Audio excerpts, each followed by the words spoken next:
অন্ধকার এক নীরবতার ভেতর দাঁড়িয়ে আছে মানবজাতির ইতিহাস, যেখানে সময় থেমে নেই, কিন্তু সত্য লুকিয়ে আছে রহস্যের আড়ালে।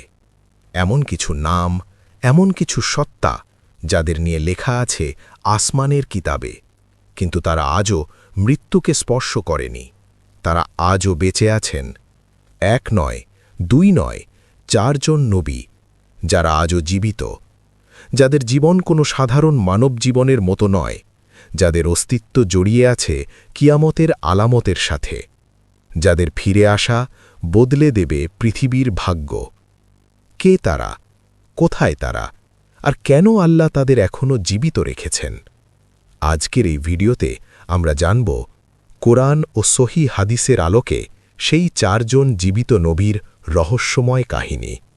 শুরু করছি আল্লাহর নামে, যিনি পরম করুণাময়, পরম দয়ালু। আল্লাহ এই বিশাল মহাবিশ্বের স্রষ্টা। এই পৃথিবীতে মানবজাতির সূচনা করেছেন নবী আদম আলাইহিসসালামের মাধ্যমে। তারপর যুগে যুগে কালে কালে আল্লাহ সৃষ্টি করেছেন বিভিন্ন জাতি, বিভিন্ন জাতিগোষ্ঠী, আর তাদের সঠিক পথ দেখানোর জন্য পাঠিয়েছেন অসংখ্য নবী ও রাসূল। বিভিন্ন বর্ণনা অনুযায়ী পৃথিবীতে প্রায় 1,24,000 নবী পাঠানো হয়েছে। আর এই দীর্ঘ নবুয়তের ধারার শেষ প্রান্তে এসে আল্লাহ পাঠান হযরত মুহাম্মদ সাল্লাল্লাহু আলাইহি ওয়াসাল্লামকে, যিনি শেষ নবী। তারপর আর কোনো নবী আসবেন না। সব নবীর দাওয়াত ছিল একটাই, এক আল্লাহর ইবাদত, এক আল্লাহর উপাসনা, যাকে বলা হয় তাওহীদ। কিন্তু আপনি কি জানেন, কোরআন ও সহি হাদিস অনুযায়ী 4 জন নবী এখনও জীবিত আছেন। তারা এখনও মৃত্যুবরণ করেননি। তারা এখনও এই মহাবিশ্বের ব্যবস্থার অংশ। তাদের জীবন জড়িয়ে আছে শেষ সময়ের ঘটনা প্রবাহের সাথে। কিন্তু প্রশ্ন হল, আল্লাহ কেন তাদের এখনও জীবিত রেখেছেন? তারা কারা এবং তাদের ভূমিকা কি কিয়ামতের আগে?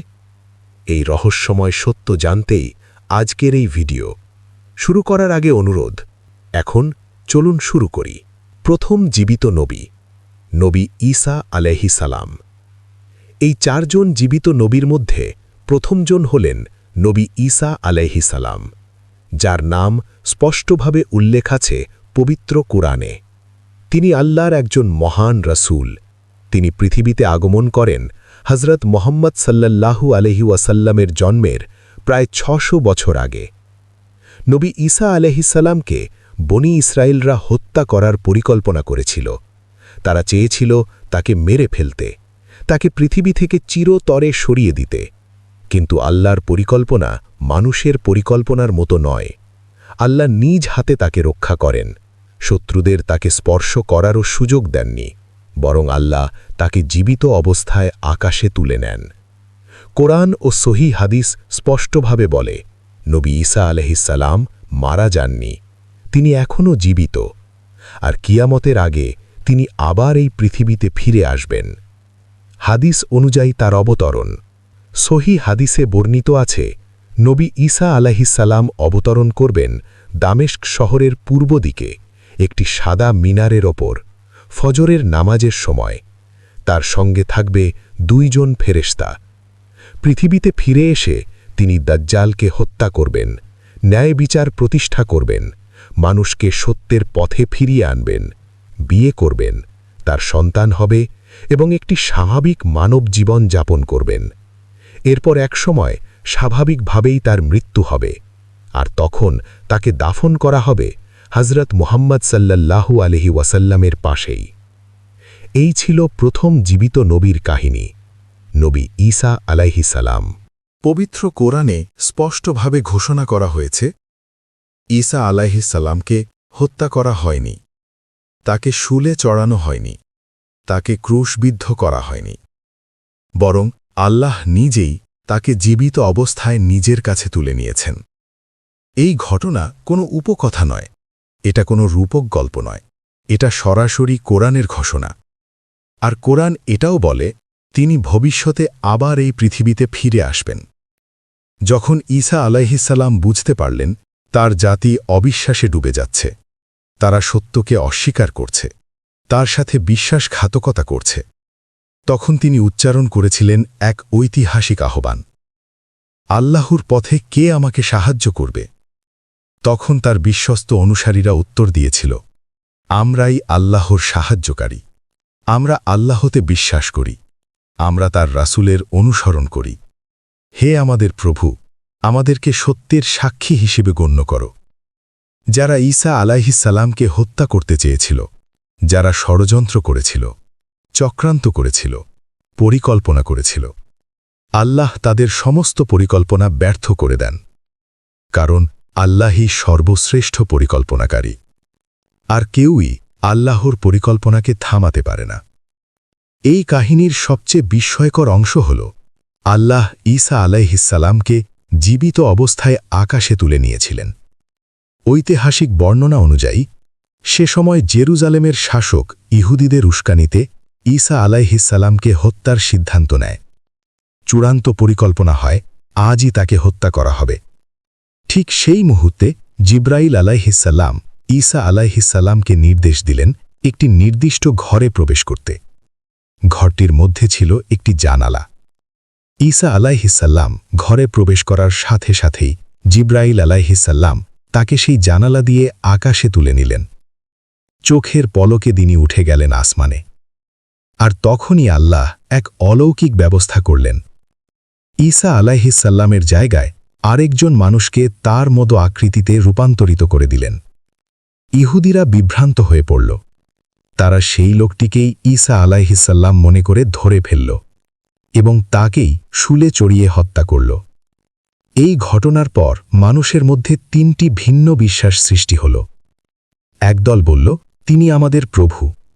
আরেক দল বলল, তিনি আমাদের প্রভুর পুত্র। আর তৃতীয় দল বলল, তিনি আল্লাহর একজন বান্দা ও রাসূল। দুঃখজনকভাবে প্রথম দুইটি ভুল বিশ্বাসের অনুসারী সংখ্যায় বেশি হয়ে গেল। যখন ঈসা আলাইহিসসালাম নবুয়ত প্রাপ্ত হন, তিনি বনি ইসরায়েল জাতিকে একত্র করেন। তিনি তালের সামনে দাঁড়িয়ে ঘোষণা করেন, আল্লাহ আমাকে নবী হিসেবে মনোনীত করেছেন। আমি তোমাদের সত্যের পথে ডাকছি, এক আল্লাহর ইবাদতের দিকে ডাকছি, তাওহীদের পথে ডাকছি। এই ছিল নবী ঈসা আলাইহিসসালামের জীবিত থাকার রহস্যময় কাহিনীর আরও গভীর অধ্যায়। আসলে ঈসা আলাইহিসসালামকে পাঠানো হয়েছিল বিশেষভাবে বনি ইসরায়েল জাতির জন্য, তাদেরকে সঠিক পথে ফিরিয়ে আনার জন্য, ভ্রষ্টতা থেকে বের করে আনার জন্য, আল্লাহর সত্য দ্বীনের দিকে ডাকার জন্য। তাদের ধর্মগ্রন্থ তাওরাতে আগেই লেখা ছিল, আল্লাহ একজন নবী পাঠাবেন যিনি ইহুদিদের বিকৃত ধর্মব্যবস্থার সংশোধন করবেন, যিনি মিথ্যার উপর দাঁড়ানো কাঠামো ভেঙে ফেলবেন, যিনি সত্যকে আবার প্রতিষ্ঠা করবেন। এই কারণেই ইহুদিরা ঈসা আলাইহিসসালামকে ভয় পেত। তারা মনে করত, যদি ঈসা আলাইহিসসালাম জীবিত থাকেন তাহলে আমাদের বানানো মিথ্যা ধর্ম ধ্বংস হয়ে যাবে, আমাদের ক্ষমতা ভেঙে পড়বে, আমাদের কর্তৃত্ব শেষ হয়ে যাবে। ঈসা আলাইহিসসালাম বারবার বনি ইসরায়েলের মানুষদের ডাক দিয়েছেন, আল্লাহর পথে আসো, সত্যের পথে ফিরে আসো, তাওহীদের পথে ফিরে আসো। কিন্তু দুঃখজনক সত্য হল, তারা এই দাওয়াত গ্রহণ করেনি। সত্য শোনার বদলে তারা তাকে বলেছে মিথ্যাবাদী, প্রতারক, ভণ্ড, জাদুকর।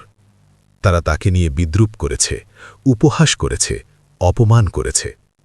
একসময় ঈসা আলাইহিসসালাম বুঝে যান, এই অবাধ্য জাতি কখনোই সত্য গ্রহণ করবে না।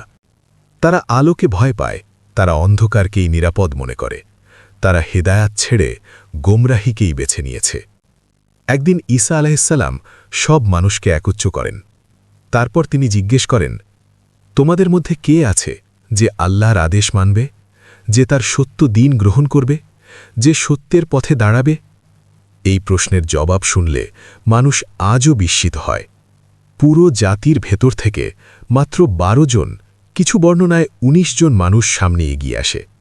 তারা বলে, আমরা আল্লাহর আদেশ মানি, আমরা সাক্ষ্য দিচ্ছি আপনি আল্লাহর রাসূল, আমরা আপনার দ্বীন গ্রহণ করছি, আমরা বিশ্বাস করি কিয়ামতের দিন আপনি আমাদের জন্য সুপারিশ করবেন। এই অল্প কয়েকজন সৌভাগ্যবান ছাড়া পুরো জাতি ঈসা আলাইহিসসালামকে প্রত্যাখ্যান করে। ইহুদিরা আঁকড়ে ধরে রাখে তাদের পুরনো বিকৃত ধর্মব্যবস্থা, তাদের ক্ষমতার কাঠামো, তাদের বানানো মিথ্যা বিশ্বাস। কিন্তু যখন কিছু মানুষ ঈসা আলাইহিসসালামের অনুসারী হতে শুরু করল, তখন ইহুদিরা আতঙ্কিত হয়ে পড়ল। তারা ভাবল, যদি মানুষ এভাবে ঈসার অনুসরণ করতে থাকে তাহলে তো আমাদের ধর্ম ধ্বংস হয়ে যাবে, আমাদের ক্ষমতা শেষ হয়ে যাবে, আমাদের কর্তৃত্ব ভেঙে পড়বে। তাই তারা শুরু করল নতুন ষড়যন্ত্র। প্রথমে ঈসা আলাইহিসসালামের দাওয়াত বন্ধ করার চেষ্টা, তার কথা মানুষের কাছে পৌঁছাতে না দেওয়ার চেষ্টা, তার অনুসারীদের ভয় দেখানো, তার বিরুদ্ধে মিথ্যা প্রচারণা চালানো। অন্ধকার তখন ধীরে ধীরে ঘনিয়ে আসছিল, ষড়যন্ত্রের বৃত্ত তখন আরও শক্ত হচ্ছিল, আর ইতিহাস এগিয়ে যাচ্ছিল এক ভয়ঙ্কর পরিণতির দিকে। যখন কোনোভাবেই ঈসা আলাইহিসসালামকে থামানো গেল না, তার দাওয়াত বন্ধ করা গেল না, তার প্রভাব কমানো গেল না, মানুষের হৃদয় থেকে তার নাম মুছে ফেলা গেল না, তখন তারা নিল এক ভয়ঙ্কর সিদ্ধান্ত: হত্যা। ইহুদিরা পরিকল্পনা করল ঈসা আলাইহিসসালামকে হত্যা করার। এই ভয়ঙ্কর কাজের জন্য তারা একজন কুখ্যাত খুনিকে নিয়োগ করল। নাম ছিল টুটিয়া। টুটিয়া ছিল সেই সময়ের এক ভয়ঙ্কর আতঙ্কের নাম, এক নিষ্ঠুর খুনি, যার কাছে মানুষ হত্যা ছিল একেবারেই সাধারণ বিষয়। তারা টুটিয়াকে প্রস্তাব দিল, যদি তুমি ঈসা ইবনে মারিয়ামকে হত্যা করতে পারো তাহলে তোমাকে এমন সম্পদ দেব যা তুমি কল্পনাও করতে পারবে না। ধন সম্পদের লোভে টুটিয়া রাজি হয়ে গেল। সে বেরিয়ে পড়ল ঈসা আলাইহিসসালামকে খুঁজতে। ঠিক যখন টুটিয়া ঈসা আলাইহিসসালামের খুব কাছাকাছি পৌঁছে গেছে, ঠিক সেই মুহূর্তে আল্লাহর আদেশে জিব্রাইল আলাইহিসসালাম নাজিল হলেন, আর আল্লাহর হুকুমে ঈসা আলাইহিসসালামকে আকাশে তুলে নেওয়া হল। এই আকাশে ওঠার মুহূর্তটি ছিল অত্যন্ত হৃদয় বিদারক। ঈসা আলাইহিসসালামের সাথে সেই সময় দেখা হয় তার মা হজরত মারিয়াম আলাইহিসসালামের। মা তাকে জড়িয়ে ধরলেন, চোখে ছিল অশ্রু, বুকে ছিল ব্যথা, হৃদয়ে ছিল বিচ্ছেদের কান্না। ঈসা আলাইহিসসালাম মাকে সান্ত্বনা দিয়ে বললেন, হে আমার মা, কেঁদো না, আমরা আবার দেখা করব কিয়ামতের দিনে। সেই সময় ঈসা আলাইহিসসালামের বয়স ছিল মাত্র ৩৩ বছর। অন্যদিকে ইহুদিরা অপেক্ষা করছিল টুটিয়ার ফিরে আসার। সময় পার হতে লাগল, ঘণ্টা পার হল, দিন পার হল, কিন্তু টুটিয়া আর ফিরল না। তখন তারা গেল ঈসা আলাইহিসসালামের বাড়িতে। সেখানে তারা দেখল একজন মানুষ যার চেহারা পুরোপুরি ঈসা আলাইহিসসালামের মতো। ইহুদিরা বিভ্রান্ত হয়ে গেল। তারা সেই লোকটিকেই ঈসা আলাইহিসসালাম মনে করে ধরে ফেলল এবং তাকেই নির্মমভাবে হত্যা করল। কিন্তু পরে তারা বুঝতে পারল এই ব্যক্তি ঈসা আলাইহিসসালাম নয়, এই ব্যক্তি আসলে টুটিয়া নিজেই। আল্লাহ অলৌকিকভাবে তার চেহারা ঈসা আলাইহিসসালামের মতো করে দিয়েছিলেন। এই ঘটনায় ইহুদিরা চরম বিভ্রান্তিতে পড়ে যায়। তারা দুই দলে বিভক্ত হয়ে পড়ে। নিজেদের মধ্যেই শুরু হয় সংঘর্ষ, শুরু হয় রক্তক্ষয়ী লড়াই। অনেক ইহুদি নিজেদের হাতেই নিহত হয়।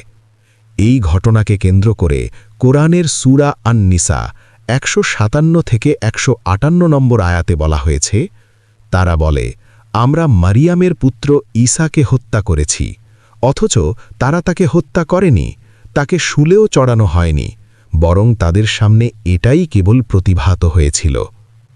এটাই সেই ঐতিহাসিক সত্য। ঈসা আলাইহিসসালাম নিহত হননি, তিনি শুলে চড়েননি, তিনি মারা যাননি, বরং তিনি আজও জীবিত, আল্লাহর কাছে সংরক্ষিত, শেষ সময়ের জন্য নির্ধারিত এক মহান ভূমিকার জন্য। হজরত মুহাম্মদ সাল্লাল্লাহু আলাইহি ওয়াসাল্লাম স্পষ্টভাবে বলেছেন, ঈসা আলাইহিসসালাম কিয়ামতের আগে এই পৃথিবীতে ফিরে আসবেন। তিনি ফিরে এসে ইসলামী শরীয়ত অনুযায়ী জীবনযাপন করবেন, দাজ্জালকে হত্যা করবেন, অন্যায়ের শিকড় উপড়ে ফেলবেন এবং আল্লাহর দ্বীনকে পুনরায় প্রতিষ্ঠা করবেন পৃথিবীতে। এরপর যখন তার সময় পূর্ণ হবে, যখন তার দুনিয়ার মিশন শেষ হবে, তখন তার স্বাভাবিক মৃত্যু হবে, আর তখন তাকে দাফন করা হবে রাসূল সাল্লাল্লাহু আলাইহি ওয়াসাল্লামের পাশেই। ইসলামী আকিদার একটি স্পষ্ট বিষয় হল, যে ব্যক্তি বিশ্বাস করে ঈসা আলাইহিসসালাম নিহত হয়েছেন অথবা শুলে চড়ানো হয়েছেন সে বিশ্বাস ইসলামের আকিদার বাইরে চলে যায়। কারণ কোরআন নিজেই ঘোষণা করেছে তিনি নিহত হননি, তিনি শুলে চড়েননি, বরং আল্লাহ তাকে নিজের কাছে তুলে নিয়েছেন। ঈসা আলাইহিস সালামকে বলা হয় মসীহ। এর দুটি কারণ বর্ণনা করা হয়। এক, তিনি অনেক সফর করতেন, দাওয়াতের জন্য শহর থেকে শহরে ঘুরে বেড়াতেন। দুই, আল্লাহর ইচ্ছায় তিনি তার পবিত্র হাতের স্পর্শে রোগীদের সুস্থ করে দিতেন। হিব্রু ভাষায় ঈসা আলাইহিস সালামের নাম ছিল ইয়েশুয়া বা ইয়াসু। পবিত্র কোরআনে ঈসা আলাইহিস সালামের বহু কাহিনী, বহু শিক্ষা, বহু ঘটনা বর্ণিত হয়েছে, যা তার নবুয়ত, তার সত্যতা এবং তার ঐতিহাসিক অস্তিত্বকে দৃঢ়ভাবে প্রমাণ করে। তার মা হজরত মরিয়ম আলাইহিস সালাম ছিলেন এক অসাধারণ পবিত্র নারী। ঈমান, লজ্জা, তাকওয়া ও চরিত্রে তিনি ছিলেন অনন্য। মরিয়ম আলাইহিস সালামের মায়ের নাম ছিল হান্না। হান্না মরিয়ম আইকে জন্মের আগেই আল্লাহর রাস্তায় উৎসর্গ করেছিলেন। একটি সন্তানকে আল্লাহর ইবাদতের জন্য নজরানা হিসেবে দান করেছিলেন। মরিয়ম আলাইহিস সালাম মসজিদুল আকসার একটি নির্দিষ্ট কক্ষে নিরবিচ্ছিন্ন ইবাদতে মগ্ন থাকতেন। তিনি থাকতেন নীরবতায়, পবিত্রতায়, ইবাদতে, আল্লাহর স্মরণে। একদিন মরিয়ম আলাইহিস সালাম দেখতে পেলেন তার ইবাদতের ঘরের ভেতরে একজন অপরিচিত মানুষ প্রবেশ করেছে। এই দৃশ্য দেখে তিনি ভয়ে কেঁপে উঠলেন, আর সাথে সাথে তিনি আল্লাহর কাছে আশ্রয় প্রার্থনা করলেন, আমি তোমার কাছে আশ্রয় চাই, যদি তুমি মুত্তাকি হও। এই মুহূর্ত থেকেই শুরু হয় আরেকটি ঐশী রহস্যের অধ্যায়, আরেকটি অলৌকিক ইতিহাসের সূচনা। তখন সেই আগন্তুক ব্যক্তি বললেন, হে সম্মানিতা নারী, ভয় পেও না, আমি আল্লাহর পক্ষ থেকে প্রেরিত একজন ফেরেশতা। এই ফেরেশতা ছিলেন জিবরাইল আলাইহিসসালাম। তিনি মারিয়াম আলাইহিসসালামকে দিলেন এক পবিত্র ও বরকতময় সন্তানের সুসংবাদ, এক এমন সন্তানের সুসংবাদ যার জন্ম হবে অলৌকিক, যার জীবন হবে ইতিহাসের অংশ, যার নাম হবে আসমানি কিতাবে লেখা। মারিয়াম আলাইহিসসালাম বিস্ময়ে বলে উঠলেন, আমাকে তো কোনো পুরুষ স্পর্শ করেনি, তাহলে আমি কিভাবে সন্তানের মা হব? জিবরাইল আলাইহিসসালাম শান্ত কণ্ঠে উত্তর দিলেন, আল্লাহ তোমাকে বেছে নিয়েছেন, এটা তার কুদরত। তুমি সন্তানের জন্ম দেবে কোনো পুরুষের স্পর্শ ছাড়াই। এরপর মারিয়াম আলাইহিসসালাম শহর ছেড়ে চলে যান এক নির্জন জনমানবহীন স্থানে, মসজিদুল আকসা থেকে প্রায় ৩ মাইল দূরে এক নিরিবিলি প্রান্তরে, শুষ্ক, নিঃসঙ্গ, নীরব এক জায়গা।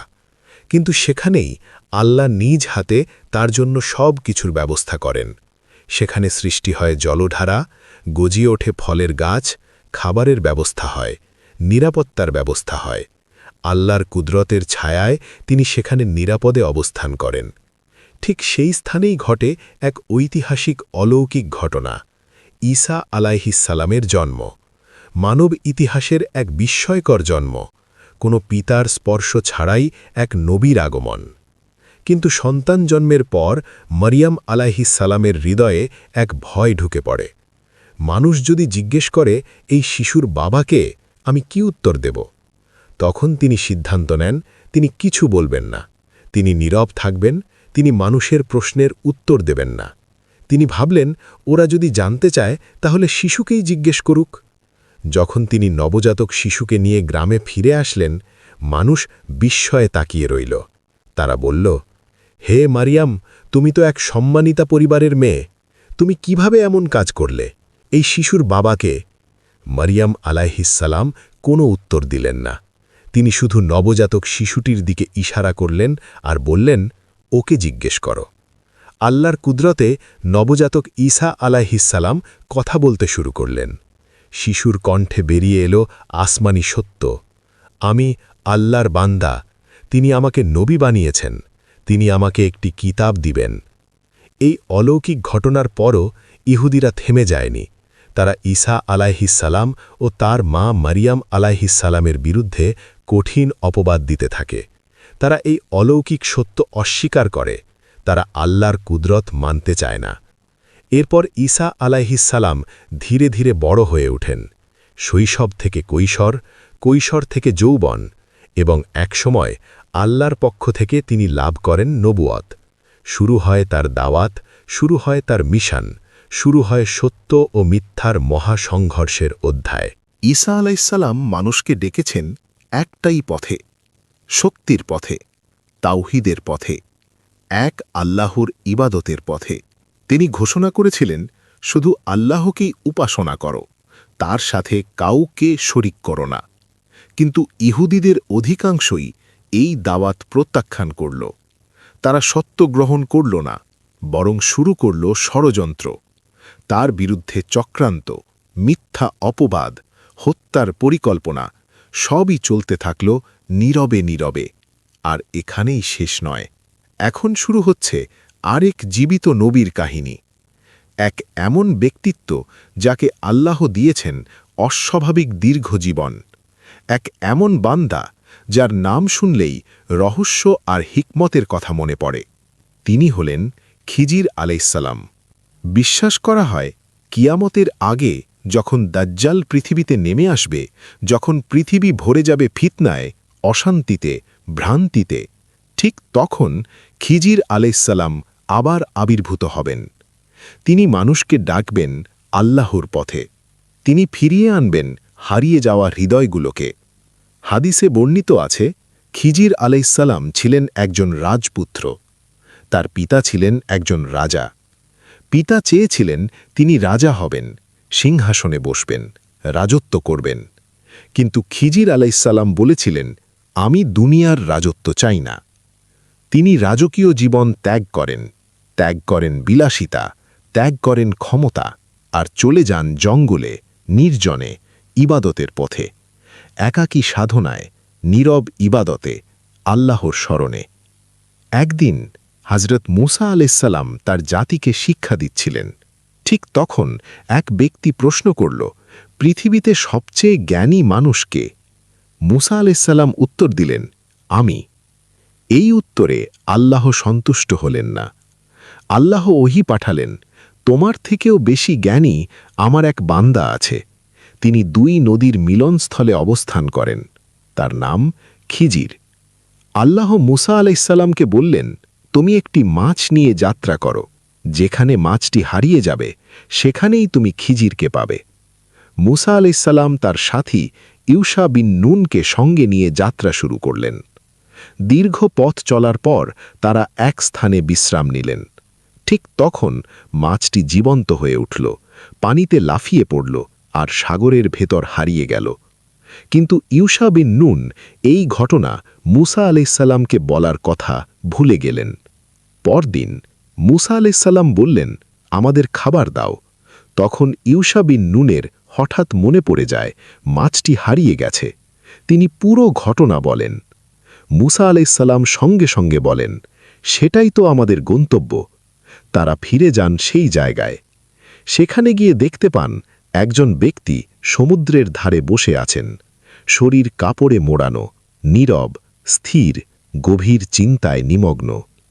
মুসা আলাইসাল্লাম এগিয়ে গিয়ে বলেন, আমি মুসা, বনি ইসরায়েলের নবী, আমি আপনার কাছে জ্ঞান শিখতে চাই।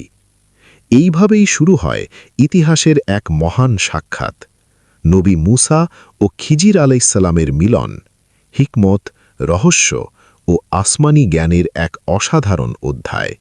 খিজির আলাইসাল্লাম শান্ত কণ্ঠে বললেন, হে মুসা, তুমি আমার সঙ্গে ধৈর্য ধরে চলতে পারবে না। মুসা আলাইসাল্লাম দৃঢ় বিশ্বাসে উত্তর দিলেন, ইনশাআল্লাহ, আমি ধৈর্য ধরব। যতক্ষণ না আপনি নিজে ব্যাখ্যা দেন ততক্ষণ আমি কোনো প্রশ্ন করব না। খিজির আলাইসাল্লাম তার শর্ত মেনে নিলেন। এভাবেই দুজন একসঙ্গে যাত্রা শুরু করলেন, নীরব, গভীর, রহস্যময় এক পথ চলা। কিছু দূর যাওয়ার পর তারা একটি নৌকায় উঠলেন। নৌকাটি ছিল কয়েকজন গরিব মজুরের মালিকানাধীন। মানুষগুলো বিনামূল্যে তাদের নৌকায় উঠতে দিল, কোনো বিনিময় ছাড়াই, নিখাদ আন্তরিকতায়। হঠাৎই এক অপ্রত্যাশিত ঘটনা ঘটে গেল। খিজির আলাইসাল্লাম নৌকার একটি কাঠ খুলে ফেললেন। নৌকাটি ক্ষতিগ্রস্ত হয়ে পড়ল। এই দৃশ্য দেখে মুসা আলাইসাল্লাম বিস্ময়ে থমকে গেলেন। তিনি বললেন, এরা তো আমাদের বিনামূল্যে উঠতে দিল, আপনি কেন তাদের নৌকার ক্ষতি করলেন? খিজির আলাইসাল্লাম শান্তভাবে স্মরণ করিয়ে দিলেন, আমি কি বলিনি তুমি ধৈর্য ধরে থাকতে পারবে না? মুসা আলাইসাল্লাম লজ্জিত হয়ে বললেন, ভুল হয়ে গেছে, আমাকে ক্ষমা করে দিন। তারা আবার যাত্রা শুরু করলেন। নীরব পথ, অজানা গন্তব্য, রহস্যে ঘেরা যাত্রা। পথে হঠাৎ একটি ছেলে সামনে এসে পড়ে। মুহূর্তের মধ্যেই খিজির আলাইসাল্লাম তাকে হত্যা করে ফেলেন। এই দৃশ্য দেখে মুসা আলাইসাল্লাম ভয় ও বিস্ময়ে চিৎকার করে উঠলেন, আপনি একটি নির্দোষ শিশুকে হত্যা করলেন? এটা তো ভয়ঙ্কর অপরাধ। খিজির আলাইসাল্লাম কঠিন কণ্ঠে বললেন, তুমি আবার ধৈর্য হারালে, আর একবার এমন হলে আমাদের পথ এখানেই আলাদা হবে। মুসা আলাইসাল্লাম মাথা নত করে বললেন, ঠিক আছে, আর একবারও প্রশ্ন করলে আপনি আমাকে ত্যাগ করতে পারেন। তারা আবার সামনে এগিয়ে চললেন। চলতে চলতে তারা একটি গ্রামে পৌঁছালেন। সেখানকার লোকেরা তাদের দেখে মুখ ফিরিয়ে নিল। খাবার চাইলে কেউ সাড়া দিল না, কেউ সাহায্য করল না, কেউ সহানুভূতিও দেখাল না। ঠিক তখনই তারা দেখতে পেল একটি দেয়াল ভেঙে পড়তে চলেছে। খিজির আলাইসাল্লাম এক মুহূর্ত দেরি না করে নিজ হাতে সেই দেয়াল মেরামত করে দিলেন, বিনা পারিশ্রমিকে, বিনা কোনো প্রতিদানের আশায়। এই দৃশ্য দেখে মুসা আলাইসাল্লাম বিস্ময়ে বললেন, লোকেরা তো আমাদের কিছুই দিল না, কিন্তু আপনি তাদের জন্য বিনামূল্যে কাজ করলেন কেন? তখন খিজির আলাইসাল্লাম গভীর কণ্ঠে বললেন, এখন সময় এসেছে আমাদের আলাদা হওয়ার, তবে যাওয়ার আগে সব কিছুর ব্যাখ্যা তোমাকে দিয়ে যাই। তিনি বলতে শুরু করলেন, প্রথমত, নৌকাটি ছিল গরিব মানুষের। একজন জালিম রাজা ছিল যে ভালো নৌকা দেখলেই জোর করে দখল করে নিত। তাই আমি নৌকাটিকে ক্ষতিগ্রস্ত করেছিলাম, যাতে রাজা সেটিকে দখল না করে। এটা ছিল নৌকাটিকে রক্ষা করার কৌশল। দ্বিতীয়ত, শিশুটিও ব্যাপার। সে বড় হলে তার মুমিন বাবা মাকে কুফরের পথে নিয়ে যেত, তাদের ঈমান ধ্বংসের কারণ হতো সে। তাই আল্লাহর হুকুমেই তাকে হত্যা করা হয়েছে, যাতে আল্লাহ তাদের জন্য তার চেয়ে উত্তম সন্তান দান করেন। খিজির আলাইসাল্লাম আবার বলতে শুরু করলেন, তৃতীয় বিষয়টি হল দেয়াল। যেই দেয়ালটি আমি মেরামত করেছি সেটি ছিল 2 জন এতিম শিশুর সম্পত্তি। ওই দেয়ালের নিচে ছিল একটি গুপ্ত ধন লুকানো। যদি দেয়ালটি ভেঙে পড়ে যেত, গ্রামের লোকেরা সেই গুপ্তধন নিয়ে নিত। তাই আমি দেয়ালটি মেরামত করেছি, যাতে শিশুরা বড় হলে নিজেরাই তাদের অধিকার ফিরে পায়।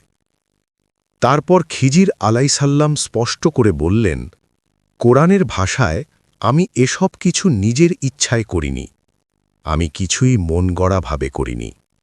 সবই ছিল আল্লাহর হুকুমে, সবই ছিল তার আদেশে পরিচালিত। এরপর কাহিনী অন্য এক গভীর স্তরে প্রবেশ করে। খিজির আলাইসাল্লাম এমন এক নির্জন স্থানে বসবাস করতেন যেখানে মানুষের পদচিহ্ন পড়ত না। কেউ তার অবস্থান জানত না, কেউ তার খোঁজ পেত না। সেই নিঃসঙ্গ পরিবেশেই তিনি পুরোপুরি ইবাদতে মনোনিবেশ করতেন। ধ্যান, জিকির, ইবাদত সব কিছুতেই ছিল একাগ্রতা ও আত্মনিবেদন। একদিন তিনি আবিষ্কার করেন এক আশ্চর্য ঝর্ণা, হায়াতে আবি, এক বিশেষ জীবন্ত পানির উৎস। এই পানি পান করার পর আল্লাহ তাআলা তাকে দীর্ঘ জীবন দান করেন। অনেক ইসলামী গ্রন্থে এই ঘটনার উল্লেখ পাওয়া যায়। বিভিন্ন বর্ণনায় এই বিষয়টি বারবার উঠে এসেছে। একটি প্রসিদ্ধ বর্ণনায় বলা হয়, যখন হজরত মুহাম্মদ সাল্লাল্লাহু আলাইহি ওয়াসাল্লাম ইন্তেকাল করেন, একজন বৃদ্ধ মানুষ এসে তার পবিত্র মরদেহের কাছে দাঁড়ান। তিনি কান্না করেন, দোয়া করেন, নীরবে চলে যান। সাহাবায়ে কেরাম বিস্মিত হয়ে জিজ্ঞেস করেন, এই বৃদ্ধ ব্যক্তি কে ছিলেন? তখন হজরত আলী রাদিয়াল্লাহু তাআলা আনহু বলেন, তিনি ছিলেন খিজির আলাইসাল্লাম। কিছু বর্ণনায় আরও বলা হয়, খিজির আলাইসাল্লামের ইতিহাস একটি বিশাল সাম্রাজ্যের সঙ্গে যুক্ত। তিনি ছিলেন নবী আদম আলাইসাল্লামের বংশধর। বিশ্বাস করা হয় তিনি আবার ফিরে আসবেন দাজ্জালের যুগে। কিছু মত অনুযায়ী তার উপনাম ছিল আবু আব্বাস। আবার কেউ বলেন তার প্রকৃত নাম ছিল বালিয়া, যা ছিল সিরিয়ানি ভাষার শব্দ, আরবি ভাষায় যার অর্থ আহমদ। আরও বর্ণনায় বলা হয়, খিজির আলাইসাল্লামের হজরত মুহাম্মদ সাল্লাল্লাহু আলাইহি ওয়াসাল্লামের সঙ্গে সাক্ষাৎ হয়েছে। এই কারণে কিছু আলেম তাকে সাহাবী হিসাবেও গণ্য করেন। এরপর কাহিনী আরও গভীরে যায়। মৃত্যুর আগে হজরত আদম আলাইসাল্লাম তার সন্তানদের একটি গুরুত্বপূর্ণ ওসিয়ত করে যান। তিনি বলেন, আমার দেহ যেন একটি গুহায় রাখা হয়, আর যখন তোমরা এই অঞ্চল ছেড়ে যাবে তখন আমার দেহ তোমাদের সঙ্গে নিয়ে শাম অঞ্চলে নিয়ে যাবে এবং সেখানেই দাফন করবে। হজরত আদম আলাহিসাল্লামের ওসিয়তের পর খিজির আলাহিসাল্লাম আরও দোয়া করলেন, হে আল্লাহ, যে ব্যক্তি আমাকে স্বামীর ভূমিতে দাফন করবে তাকে কিয়ামতের আগ পর্যন্ত জীবিত রাখো। যদি তিনি সেই ব্যক্তি হন যিনি আমার দাফন করবেন, তাহলেই তিনি দীর্ঘজীবী হবেন। এই দোয়ার কারণে অনেক মুসলিমের ধারণা খিজির আলাহিসাল্লাম নিজেই সেই ব্যক্তি হতে পারেন যিনি হজরত আদম আলাহিসাল্লামের দাফন সম্পন্ন করেছিলেন। এ কারণেই তাকে দীর্ঘজীবী নবী বলা হয়ে থাকে। খিজির আলাহিসাল্লাম সমুদ্রের পাশে থাকতেন। প্রতি বছর তিনি হজের উদ্দেশ্যে যাত্রা করতেন, জমজমের পানি পান করতেন। তার এই নিয়মিত ইবাদাত ও তাওয়াক্কুল আল্লাহর প্রতি পূর্ণ সমর্পণকে প্রকাশ করত। একবার তিনি মারাত্মক অসুস্থ হয়ে পড়লেন। ভয়ঙ্কর ব্যাধি তার শরীরকে জড়িয়ে ধরল। তখন তিনি ভাবলেন, এবার আমার মৃত্যু আসল। চোখ থেকে অশ্রু ঝরে পড়ল। সেই সময় আল্লাহ তাআলা তার দিকে ইশারা করে জিজ্ঞেস করলেন, হে খিজির, তুমি কেন কাঁদছ? খিজির আলাইহিসসালাম উত্তর দিলেন, হে আমার রব, আমি মৃত্যুর ভয়ে কাঁদছি না, জাহান্নামের ভয়ে কাঁদছি না। আমি কাঁদছি কারণ মৃত্যুর পর আমি আর আপনাকে স্মরণ করতে পারব না, আর আমি নামাজ রোজা পালন করতে পারব না। কিন্তু পৃথিবীর মুমিনেরা তা করবে, তারা স্মরণ করবে। সেদিন আল্লাহ তাআলা বললেন, তোমার মৃত্যু আমি স্থগিত করে দিলাম। যে সময় পর্যন্ত পৃথিবীতে কেউ আমাকে স্মরণ করবে না, সেই পর্যন্ত তোমার জীবন থাকবে। এইভাবে খিজির আলাইহিসসালাম দীর্ঘজীবী হন, কিয়ামতের আগ পর্যন্ত আল্লাহর স্মরণে থাকবেন। পবিত্র কোরআনে উল্লেখিত তৃতীয় জীবিত নবী হলেন: 1 হজরত ইলিয়াস আলাইহিসসালাম, 2 হজরত ঈসা আলাইহিসসালাম, 3 হজরত খিজির আলাইহিসসালাম। বিভিন্ন তফসির মতে আল্লাহ তাকে এক ঝলমলে স্বর্গীয় ঘোড়ায় চড়িয়ে আসমানে তুলে নিয়েছেন। এটি তার আত্মিক উচ্চতা ও আল্লাহর বিশেষ ইজাজতির পরিচায়ক। একটি হাদিসে বর্ণিত হয়েছে, আনাস রাদিয়াল্লাহু তাআলা আনহু বলেন, একদিন আমি রাসূলুল্লাহ সাল্লাল্লাহু আলাইহি ওয়াসাল্লামের সঙ্গে মরুভূমি দিয়ে ভ্রমণ করছিলাম। হঠাৎ একটি আওয়াজ শুনি, হে আমার প্রভু, আমাকে হজরত মুহাম্মদ সাল্লাল্লাহু আলাইহি ওয়াসাল্লামের উম্মতের অন্তর্ভুক্ত করো। এই ঘটনায় ইলিয়াস আলাইহিসসালামের আসমানে ওঠার অলৌকিকতা এবং তার আত্মিক উচ্চতা স্পষ্ট হয়ে যায়। রাসূলুল্লাহ সাল্লাল্লাহু আলাইহি ওয়াসাল্লাম সেই আওয়াজ শুনে আমাকে নির্দেশ দিলেন, হে আনাস, খুঁজে দেখো কে ডাকছে। একদিন আমি পাহাড়ের দিকে এগোলাম। দূরে দেখি একজন বৃদ্ধ মানুষ, সাদা কাপড়ে ঢাকা, গভীর ইবাদতে মগ্ন। তিনি আমাকে লক্ষ্য করলেন এবং প্রশ্ন করলেন, হে আল্লাহর বান্দা, তুমি কি হজরত মুহাম্মদ সাল্লাল্লাহু আলাইহি ওয়াসাল্লামের সাহাবী? আমি বিনয় ভরে বললাম, হ্যাঁ, আপনি সঠিক অনুমান করেছেন। বৃদ্ধটি মৃদু হাসলেন এবং বললেন, তাহলে আমার সালাম পৌঁছে দিও।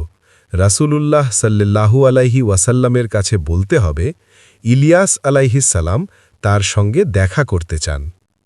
আমি সঙ্গে সঙ্গে সেই বার্তা পৌঁছে দিলাম।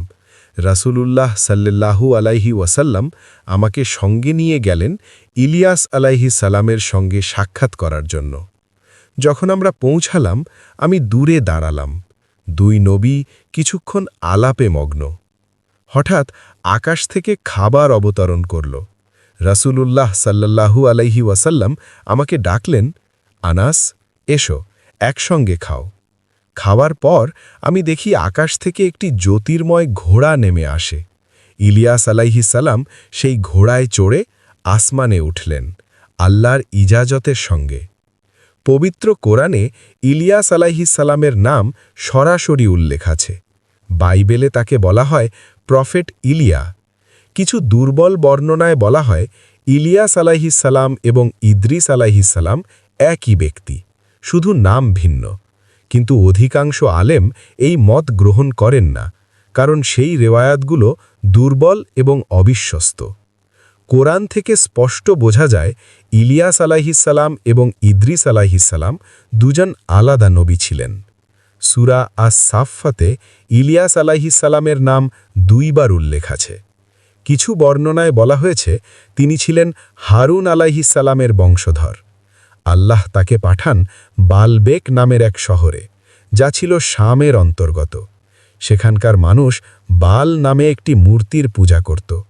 শহরটি ছিল ফিলিস্তিনের পশ্চিম অঞ্চলের সামারিয়া এলাকার অন্তর্ভুক্ত। বাইবেলের বুক অফ কিংস অনুযায়ী বাল পূজার প্রবর্তক ছিলেন রাজা আহাবের স্ত্রী জেজাবেল।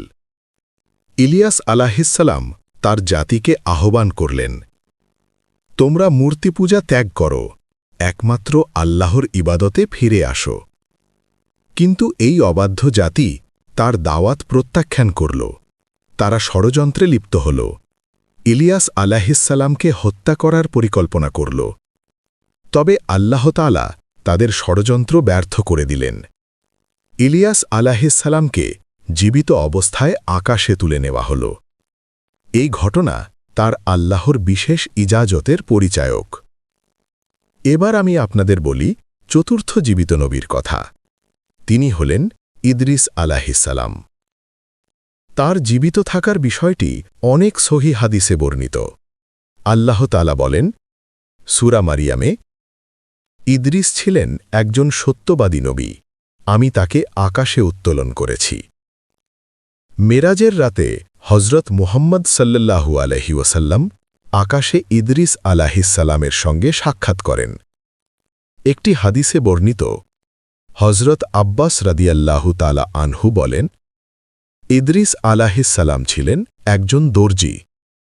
তিনি যখন কাপড় সেলাই করতেন তখনও তার মুখে চলত একমাত্র আল্লাহর জিকির, এবং সন্ধ্যায় দেখা যেত তার প্রতিটি আমল বহু গুণে বৃদ্ধি পায়। ইদ্রিস আলাইহিসসালাম ছিলেন হজরত আদম আলাইহিসসালাম ও তার ওসিয়তের পরে তৃতীয় নবী। কিছু বর্ণনায় বলা হয়েছে তিনি বাবেল বা মিশরে জন্মগ্রহণ করেছিলেন। হাদিস অনুসারে ইদ্রিস আলাইহিসসালাম ছিলেন প্রথম ব্যক্তি যিনি মানুষকে পড়ালেখা এবং জ্ঞান অর্জনের পদ্ধতি শিখিয়েছেন। তিনি তার জীবনের বড় অংশ আল্লাহর বাণী শিক্ষা দেওয়া এবং প্রচারে ব্যয় করেছেন। এই কারণেই তাকে বলা হয় ইদ্রিস, যার অর্থ যিনি শিক্ষা দেন। ইদ্রিস আলাইহিসসালাম ছিলেন হজরত শীশ আলাইহিসসালামের পঞ্চম প্রজন্মের বংশধর। হজরত শীশ আলাইহিসসালামের ইন্তেকালের পর মুমিনদের সংখ্যা ধীরে ধীরে কমতে শুরু করল। কাবিলের বংশধরেরা কুফর, মূর্তিপূজা ও পাপাচারে নিমগ্ন হয়ে গেল। তাদের মধ্যে পরিবারের মূল্যবোধ, ঈমানের নীতিমালা হারিয়ে যায়। জিনা, মদপান, আগুন ও মূর্তিপূজা হয়ে ওঠে সাধারণ ব্যাপার। এরপর পৃথিবী যেন শয়তান ও তার অনুসারীদের দখলে চলে যায়। হজরত আদম আলাইহিসসালাম ও শীশ আলাইহিসসালামের বিধানগুলো লঙ্ঘিত হতে থাকে। ঠিক সেই সময় আল্লাহ তাআলা নির্ধারণ করলেন একজন নবী প্রেরণ করা দরকার, যিনি বিভ্রান্ত মানুষদের সঠিক পথে হেদায়েত দেবেন।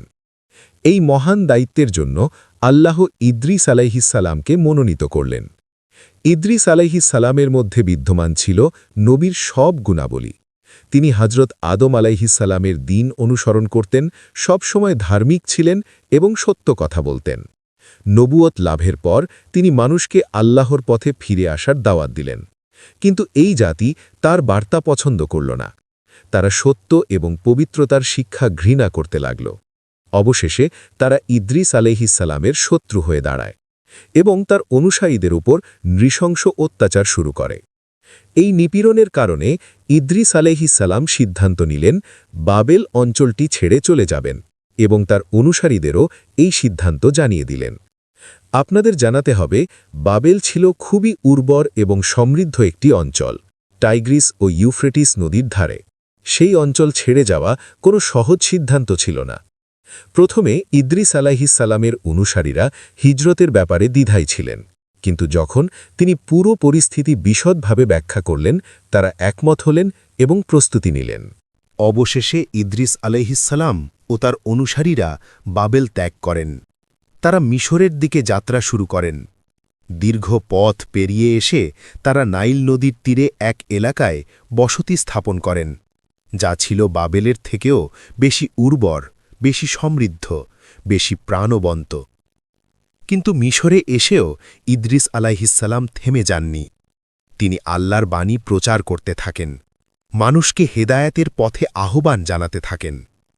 তার একটি বিশেষ গুণ ছিল, তিনি তৎকালীন সময়ের সব প্রচলিত ভাষা জানতেন আর মানুষকে দাওয়াত দিতেন তাদের নিজস্ব ভাষায়, যাতে তারা বুঝতে পারে, উপলব্ধি করতে পারে, গ্রহণ করতে পারে।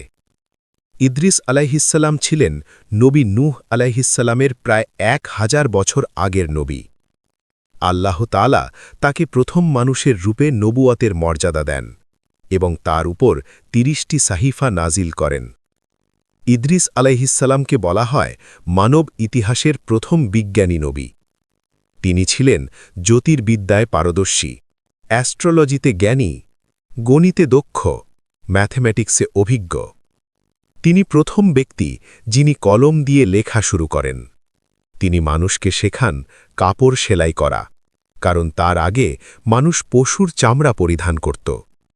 তিনি প্রথম চালু করেন ওজন ও পরিমাপের নিয়ম। তার জীবনের অধিকাংশ সময় কাটত আল্লাহর জিকিরে, ইবাদতে, ধ্যানে, আত্মশুদ্ধিতে।